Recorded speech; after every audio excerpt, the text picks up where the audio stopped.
Hey guys, this is Ricci-Lee Hotz, the Dancesport Dietitian of A Taste of Health, and I am coming to you this week with a topic discussing peer pressure around food during the holidays. So this can be a super tricky time for a lot of us who struggle with food in one way or another, whether it's overeating, undereating, anxiety around food, any of those categories.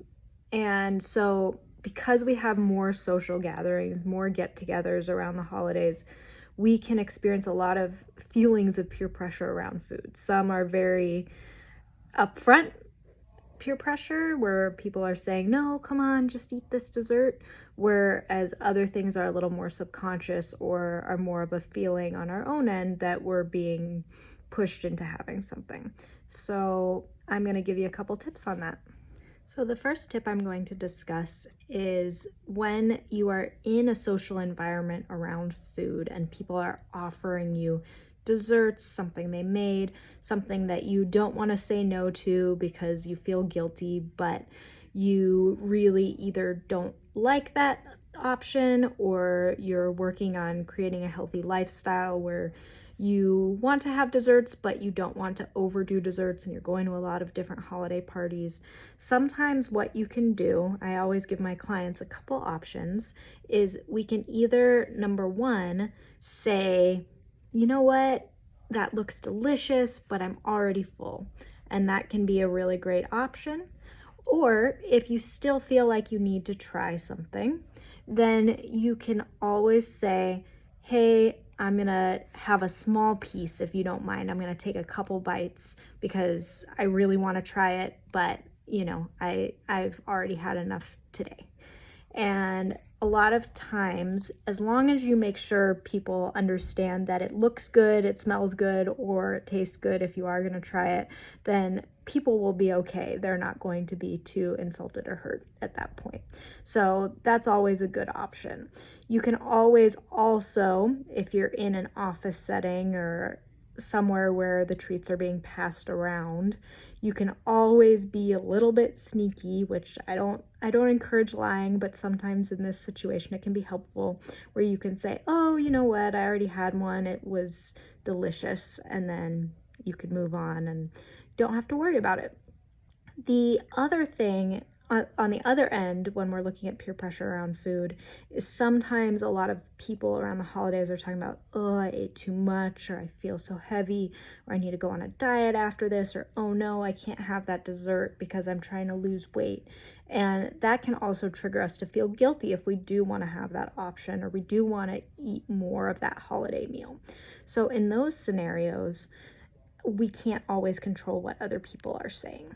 So I always encourage people when they are put in that scenario, especially when they struggle with maybe an eating disorder or something where you feel self-conscious around food, is it's okay to, do what feels best for your body. And if you feel like people make comments or they judge or they're looking at how much you're having, sometimes you can just be like, you know what, this is where I'm at, this is what feels good to me, and this is what my body needs. And that is, I think, the biggest overall factor, whether you're trying to create a healthier lifestyle toward not overeating, or whether you're trying to create a healthier lifestyle by incorporating more variety of foods and trying different holiday things. It is super important to understand that everyone has different needs. And so not everyone knows what their needs are, but comparing yourselves to other people around that holiday eating is just going to cause stress that's unnecessary because all of our bodies are different. So think about what is best for you in a given holiday situation, and do your best to set yourself up to be grateful for the scenario, whatever it is.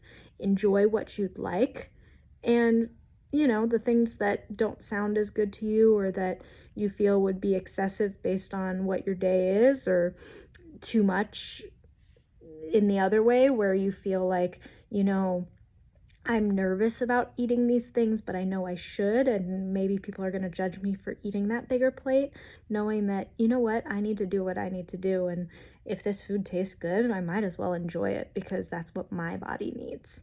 And so whatever direction you're going, try your best to create a lifestyle that makes the most sense to you, and understand that everyone's different. Everyone's at a different stage in their journey and relationship with food. So really focusing on what is best for you is going to make sure that you have the best experience in holiday scenarios. Now, the last thing I just want to mention, which is going to continue to improve that experience around food and peer pressure in food holiday environments, is really trying to do your best to switch the focus away from food. So yes, I'm gonna have that meal, or I'm gonna try that delicious dessert, and that's amazing. But I don't need to make the whole focus about food. So if everyone's kind of food, sometimes you can say, hey, you know what? These decorations are gorgeous, or, oh, I'm really enjoying spending time with these people.